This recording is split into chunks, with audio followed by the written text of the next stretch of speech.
Hey, what's up, everybody? Welcome into Tom Curran's Patriots Talk podcast. It's a Tuesday. We are in the wake of the Green Bay Packers game. We're looking forward to another NFC North opponent. It's the Detroit Lions. There's a lot going on, and there's Phil Perry, the senator. He's back with us from Lambeau. Phil, I find this stuff interesting. Let's go granular on your weekend. When did you leave for Green Bay? When did you kiss the kids and say, I'm out of here? This is what the people are really interested in. I took a flight. You are. I love how I find this interesting. 5:20 out of Logan, hit Atlanta very quickly, and then out to Milwaukee. This is on Saturday. On Saturday night. Yep. Got to Milwaukee around midnight. You have a family at home, and you want to spend as much time as you can on a Saturday. And you roll that dice and say, no, I'm not going to have any delays. I'll get in there just fine. Okay. You land in Milwaukee, which is not near Green Bay necessarily. Then what happened? Then you sleep for a few hours, as much as you can, and then you get up and you take a 2-hour Uber with your friend Jamal from Milwaukee to Green Bay at 7:00 in the morning. Make sure you're there on time for pregame. Pregame was a little bit early this week. We had a Celtics game, early pregame because of the Celtics game, so that's 11:30 Eastern time, 10:30 Milwaukee time. So it's a 2-hour ride from Milwaukee to Green Bay. Got there around 9:00, and then actually really fun. You would have enjoyed this. Got to basically walk around an empty Lambeau field, the entire stadium, nobody there. Like one security guy who let me in. Not even Reese?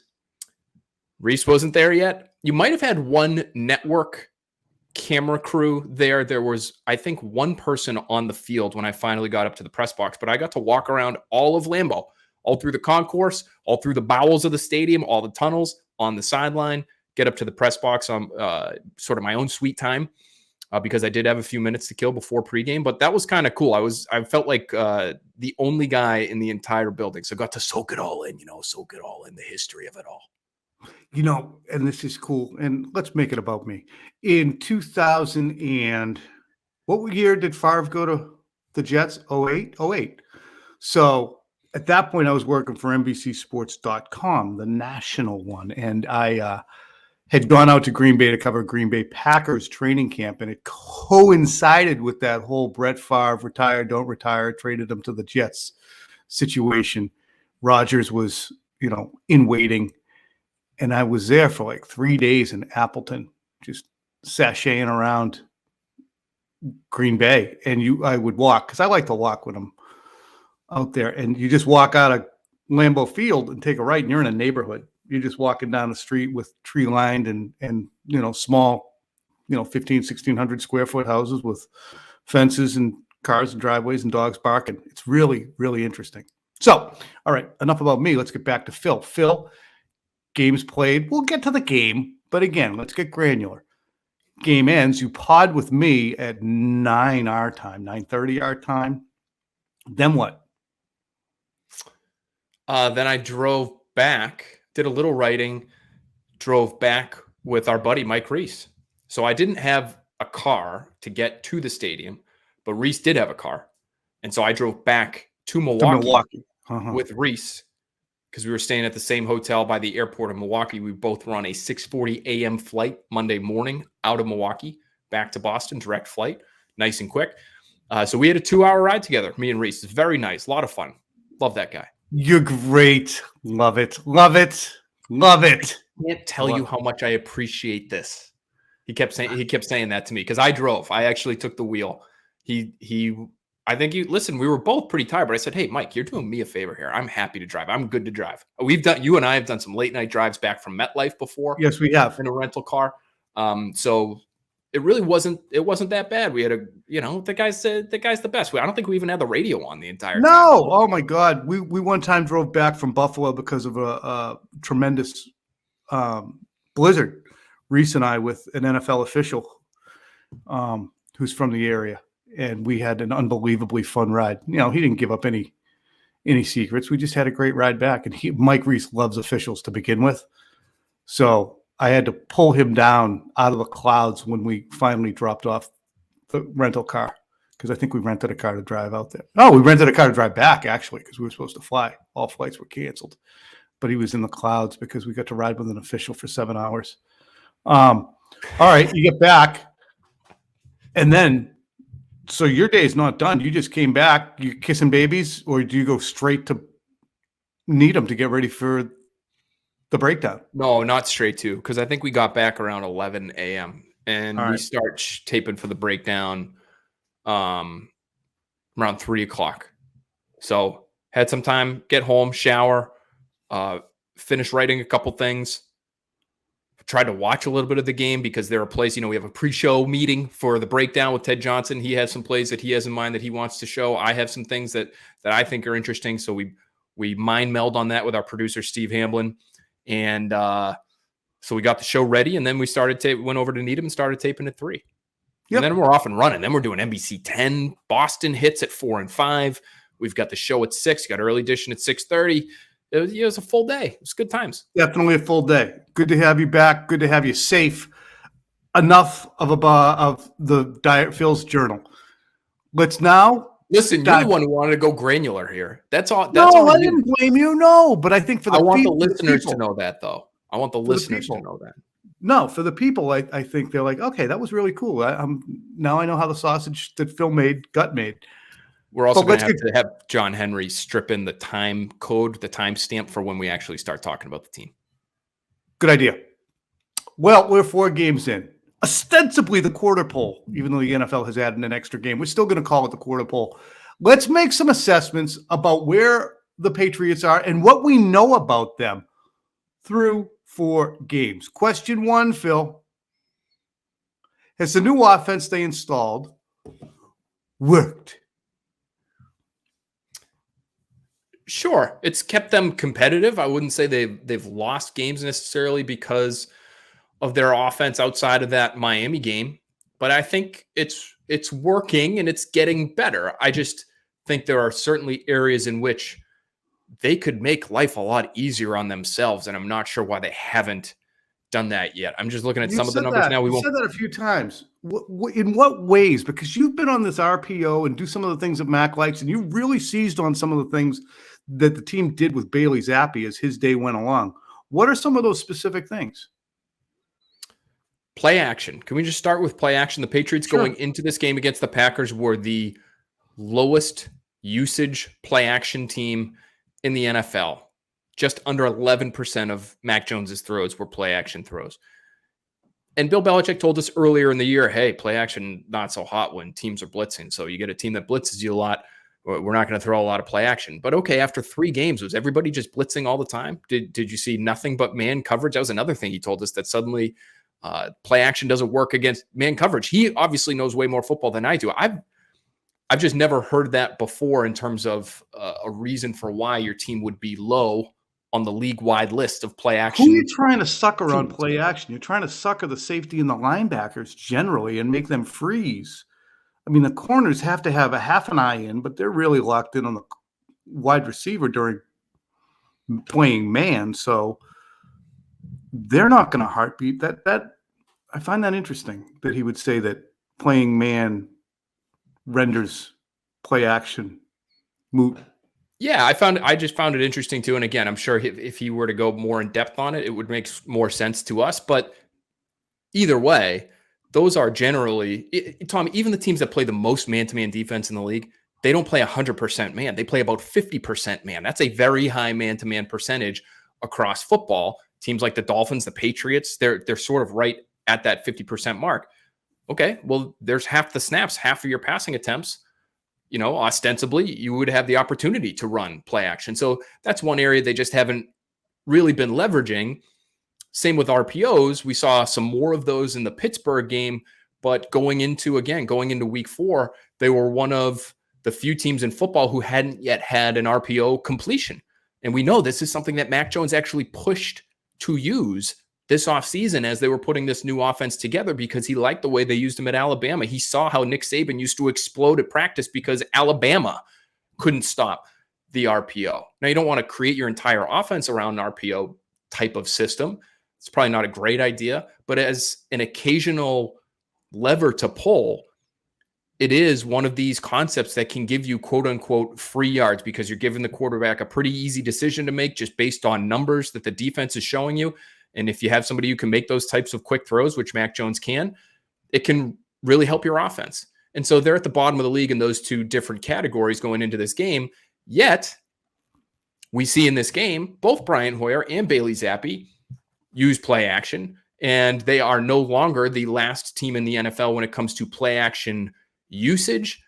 Only the Saints, though, are behind the Patriots after 4 weeks in terms of their play action dropback. So the Patriots have 21. I believe the Saints have 20 right now. So it's not like they hammered it, Tom, but they did use it to help out Bailey Zappi. And my thing would be, if you thought that was a good idea to help the rookie quarterback who obviously needs some help, why not try to help out the guy who is playing at a higher level and has even more ability to get more from your offense? You know, just because he's in his second year and maybe you trust him a lot and you trust him to make good decisions and good accurate throws deep down the field, doesn't mean you shouldn't still be trying to scheme some things up for him. They hadn't really done that through 3 weeks, in my opinion. I think they started to do it in week 4, and maybe they'll do it moving forward once Mac gets back. The arc of Mac's development, that's my second question. Is he flatlined?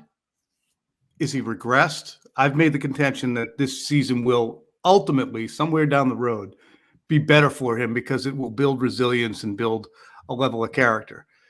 It's also going to build some scar tissue in his ankle, apparently, which I didn't really account for. However, what do you see for the arc of Mac's development as a player right now in his performance?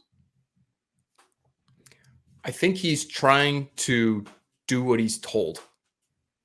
I think they know they want to be an explosive offense. And so when he gets certain reads, he's trusting in the players around him. Some of these guys are making a lot of money, and Nelson Aguilar in particular, to make plays. And there are times where those plays turn into picks. And I know our guy, Mike Lombardi, says, hey, you got to be more careful with the ball. You know, I don't care what the offense is or what the design of the play. Nobody's designing interceptions for you to be throwing here. But I think Matt Castle on this podcast has done a good job basically outlining each pick that Mac Jones has thrown and why they were usually more physical errors than like mental errors or bad decisions or player playing out of control. But Tom, even Tony Romo, it sounds like on the broadcast, pointed out, hey, this is a pretty good offense right now. People don't believe it, but they're just turning the ball over too much. Mm-hmm. I think there's a lack of context in both of those comments, both from Lombardi and Romo. You get picks with the kind of offense they're running right now. So in my opinion, you can't say on the one hand, it is a good offense, and on the other hand, they're just turning it over too much. Those things are married together based on the way they've been playing, especially through the first 3 games. Let's remove the Packers game just for a second here. So unless they change the style of offense that they want to play, the bad results are going to come along with that as just the cost of doing business. The Patriots are 1-3. If we play tilt it on its side a little bit and it's going to look a little bit different. Play that game. Were it not for a missed tackle on Jalen Waddle by Kyle Duggar, were it not for a breakdown in protection, most likely by Trent Brown, were it not for an end zone pick on a really desperation heave in the direction of Devontae Parker against the Ravens and assorted other turnovers, were it for maybe Hunter Henry being spotted on the 3rd and 5 crosser in Green Bay by Bailey Zappi, and they pick up a first down on that instead of Bailey Zappi kind of getting squirrely and backing out of that. Patriots could be 4-0, Phil. Is that pie in the sky? Is that looking too hard for the silver lining in an otherwise disappointing start? Or is that legitimate in terms of, hey, they ain't that far away? Or is this what middling teams do who've lost 9 of their last 11 games going back to last year? Yeah, I don't think it's legitimate in that, we could realistically sit here and say, well, they should be 4-0 because that's just the NFL, right? By and large, these games are decided by very slim margins. And so these seemingly random mistakes at times, the way you lay them out there, are the difference. And so you can't have those plays and say, well, if not for those, no. That's part of reality in the NFL. But I think it is legitimate in terms of saying that they're not all that far off. Yeah, they're Because I think sniffing some of around these things- competency. They're sniffing around a level of competency that makes you say, might be working here. It might be. And so, I think the question for the skeptics may be, are there so many issues that they randomly have to plug, right? It's the protection in week 1. It's the receiver understanding what he's supposed to be doing during an audible in week 3.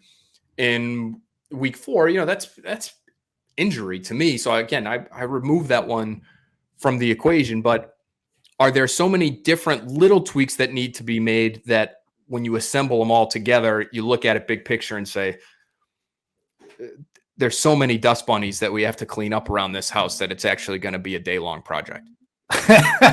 Very nice. Defensive changes. The Patriots made some, especially at linebacker. Have the defensive changes the Patriots made to get faster and more explosive worked? We have a Baltimore game to look at and scrutinize where it didn't work. And we also have the signing of Jamie Collins and some of the reduced playing time for some of the linebackers. Could be safeties being called up. But what's your take on the direction of the defense and whether it's been as good as we thought that it was trending toward being? What's surprising to me, Tom, is that it seems to have shifted in terms of where it's trending so quickly. It was 2 weeks ago we were looking at Mack Wilson and saying, man, what an athletic play that guy made. He was horizontal about 1.5 feet off the ground, tipping that ball to Jalen Mills to create a pick against the Steelers that ends up being a pretty big play in that game. And Bill Belichick is at the podium after the game saying, I'm not sure how many guys in the league can make that play. And now we're sitting here after week 4 in a game they really could have used him. They allowed almost 6 yards per carry on the ground. He's nowhere to be found. He plays 10 snaps. Most of those were early, and he looked to be replaced essentially by Jelani Tavai, who's another big-bodied, old-school, Bill Belichick, Matt Patricia type of linebacker, 250 pounds, doesn't really move all that great. Across situations. Wasn't like Mack Wilson was necessarily out there on third down or obvious passing spots. It was Jelani Tavai and Juwan Bentley, another big-bodied guy that we don't think of as being an excellent mover. So Raekwon McMillan doesn't play a single defensive snap, Tom. These guys have essentially become special teamers. Those were the two that we looked at and say, man, they get faster at the second level with Wilson and McMillan because those guys were being used, as borderline starters, if not starters, through training camp. And we thought there'd be real change there. But after week 4, it feels like that's kind of gone up in smoke, which is disappointing to me. It should be disappointing to them. Now they're bringing in Jamie Collins. I mean, what does that tell you about how they feel about their linebacker group? That they need more experience and savviness, and they might feel as if teams are starting to build game plans to take advantage of what they see on the Patriots side of the ball at the second level, whether it's Jabril Peppers or Adrian Phillips or Kyle Duggar, or the number of linebackers they have on the field and the speed and size of the linebackers on the field. I think they're trying to exploit that. Sometimes we saw some of the gap runs by the Packers the other day. They were dragging guys at the second level for 4, 5, 6 yards, which is going to happen when it's that kind of a size mismatch. I find it interesting to see them pivot and wonder if it'll be a long-term pivot or not. Can I just say about their second level defense, Tom, watching the game back, I thought Adrian Phillips was tremendous. He was cleaning stuff up. All kinds of tackles. He's on Aaron Rodgers after throwing aside, literally throwing, like Reggie White hump moving Aaron Jones in the backfield when he's trying to pass protect a safety. And he's probably looking at it saying, oh, this is fine. Like in terms of height, weight, this is a pretty good matchup for me. Oh my God. I've just been thrown 10 yards.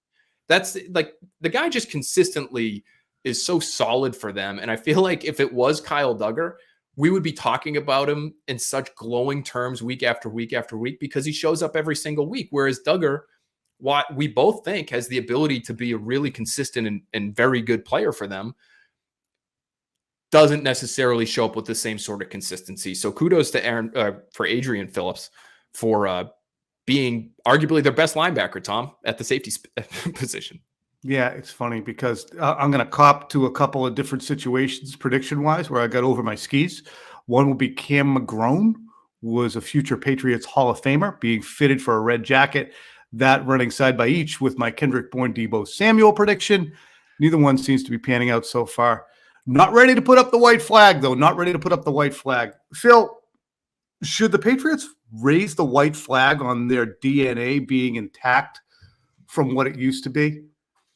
Because post-Brady, post-Edelman, post-James White, post any number of players from that era, they're a sloppier, less disciplined team given to mental mistakes. I don't know if they're particularly well coached. They have a great coach, but we see mistakes from the team. I mean, I guess it's attrition. Guys leave, guys come in. But if you lined up all the most disciplined, don't beat yourself teams in the NFL, I don't know if the Patriots are top 10 in that group. They're sniffing around the top 10. But I think you can rely on the Patriots to beat themselves somehow these days. Even Jake Bailey, my guy. 2 touchbacks the other day. Your specialty teams aren't on point and haven't been for 2 years under Dr. Acord. I mean, block punts, block field goals. Can I block field goals? Were there any block field goals? Am I just throwing shit out there now? Anyway, not what they were. Is that DNA gone, Phil? I don't think so, Tom. And I think in a weird way, if they are forced to continue to play without Mac Jones, I think they will be shown that the old Patriots are still there. And if they can harness that, they'll be better off for it. It reminds me a little bit of our friend of the podcast, Patriots Talk podcast here, great stoic writer, Ryan Holiday, Tom. This Mac Jones injury could be an obstacle is the way kind of situation, meaning you have this hard, difficult situation that you're facing right now, and people really aren't giving you a chance. And on the surface, you're going to be worse off for it, and there are very few silver linings. To me, if they can lean into this period of time without Mac Jones and still find things that work for them, lean into this obstacle, they can continue to adopt those moving forward and say, this is who we are. I think this is a time for them to form their identity, even without their most important player, which again, it sounds strange, but if you're without Mac Jones for a week or 2 or 3 here, and by the end of that period of time, you find, hey, we can run the hell out of the ball against anybody we want. We can run wide zone. We can run inside zone. We can run toss plays. We can run power plays because we're a badass offense. We have 2 great running backs. We have an offensive line that loves to run the ball and move forward. And we know what the modern day numbers would tell us about where the NFL is going, but we don't care. This is our identity. And you know what? Because we're doing that so well, we're going to be one of the best play action teams in the NFL moving forward. And we hardly used it in the first month of the season. But we saw in that game with Bailey Zappi, even Bailey Zappi, 4th round rookie from Western Kentucky, he can carve up a pretty good defense at times using play action because we're so good with the run. So what would happen if we did that with Mac Jones? And we also found we can compete. We can go to overtime against a really good team, Tom, with Bailey Zappi at quarterback if we just don't turn it over.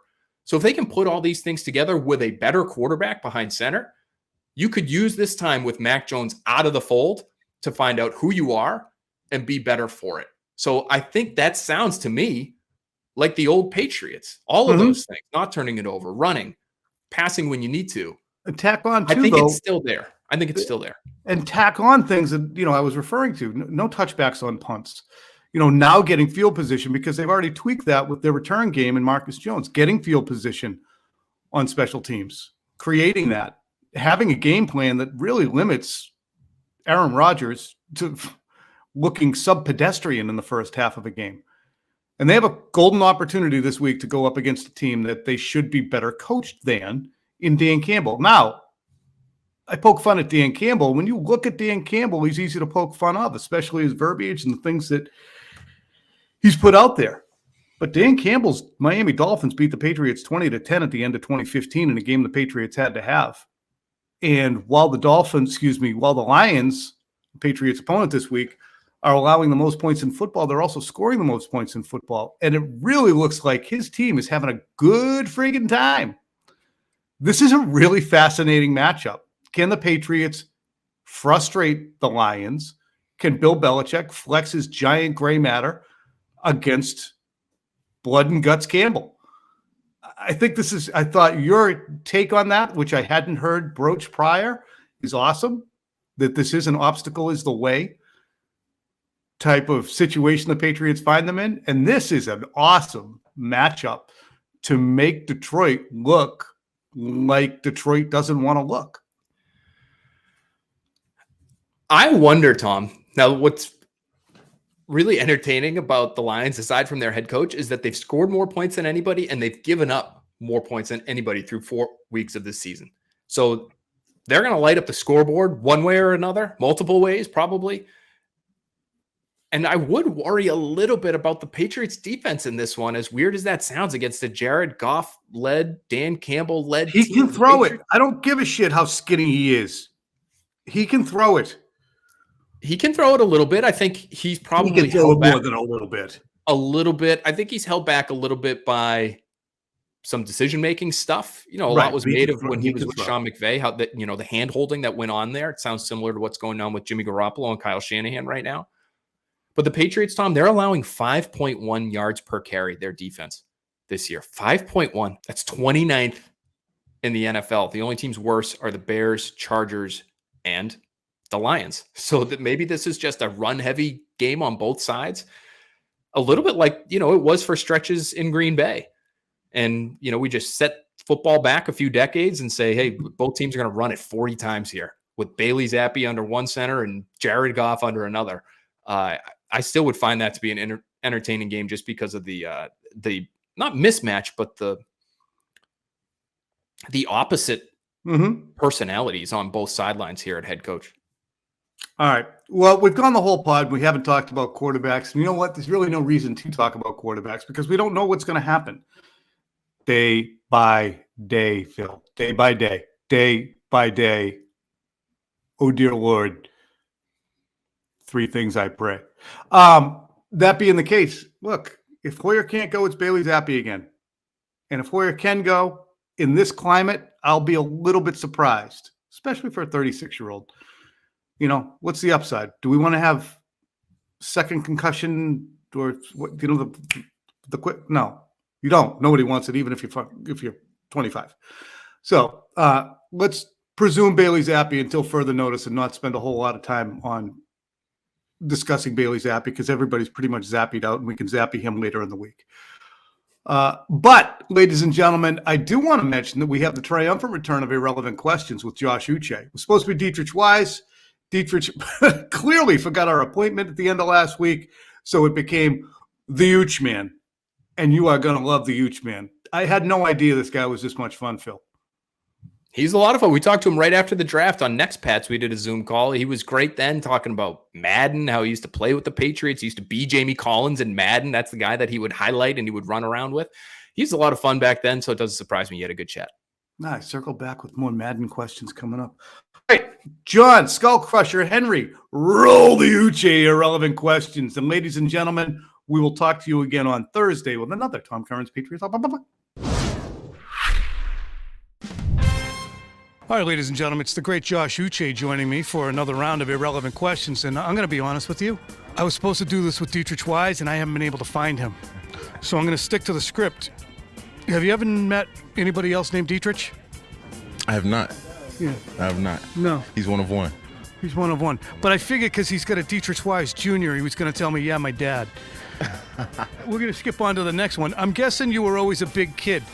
Did you embrace that? Were you always a big kid, Josh? I was a little chubbier growing up. Pop Warner, I used to run with a trash bag, and I had to lose weight. And my father, he was just big on kind of just getting outside and running. So I'd be outside with this, trash bag for hours, just running around. I'd be hungry, take me to McDonald's and get a salad. You know what I'm saying? Like, how like torturous is a salad from McDonald's? Like, you've got McChickens, you've got McBurgers, you've got all types of stuff, and I had to get a salad. Shout out to you, Dad. Mr. Uche, I got to be candid. I am not one to second-guess anybody's child rearing. But I know what you were doing. You were working on his willpower. I used to bring my kids to, training, and I would sit outside and eat donuts while they were running back and forth. They were pissed. What's the hardest you've ever been hit? I want to say when I first started playing football for the Palmetto Bay Broncos, first year playing football, and, I think it was on some type of special teams, and I wasn't looking. as soon as I turned my head, I just felt every bone in my spine start clicking, and I had been crackbacked, as guys like to call it. So, yeah, to this day, that's probably the hardest hit I've ever, gotten. Did you have any second thoughts at all, or was it immediate? You know what? I didn't like that, and somebody else is going to get it. I want to say my first year of football, I think I quit. I quit after the first couple practices, but I eventually embraced it and learned to love the context. Can I, again, this is you, not me. Actually, it was supposed to be Dietrich, but I'm going to tell you a funny story. So Danny Curran, my middle guy, was probably about your age. So he was 7 years old, and he got blown up at a Pop Warner practice. Mm-hmm. It's like, I don't want to play anymore. My body's vibrating. So I actually went to Belichick. This was like 06, and I said, hey, my kid wants to quit, and I know they're not supposed to quit. So you know what Bill says? This is good. He goes, hockey, basketball, baseball, those sports, if you don't start playing them at 7, you're screwed. Football, you can walk out there at any time and start playing. So he's like, if he doesn't want to play, don't make him play. Favorite video game at 15? Let's go rapid fire. Call of Duty, or take that back, Modern Warfare 3. Favorite video game now? Madden. Do you agree with your Madden overall rating? It's going to be better. I think so too. I'm a big Josh Uche guy.